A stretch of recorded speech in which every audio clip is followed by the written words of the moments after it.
আমি তো আমার কাছে রাত্রে 3:10 ফোন আইছে, থেকে ফোন করছে এখন হয়েছে। যখন আমরা আইছি তখন তো সবগুলি দোকানে চলতেছে, তখন টোটাল তো কেনা ভাড়াটিয়া টোটাল 6 জন আছে। কীরকম ক্ষয়ক্ষতি হবে বলে মনে হয় আপনার এই সব দোকান? আমার তো প্রায় অনেকটা 8-10 লাখ টাকা ক্ষতি।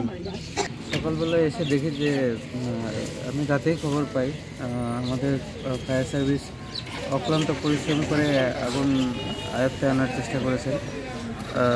আমি আধিকারিকদের ধন্যবাদ জানাই।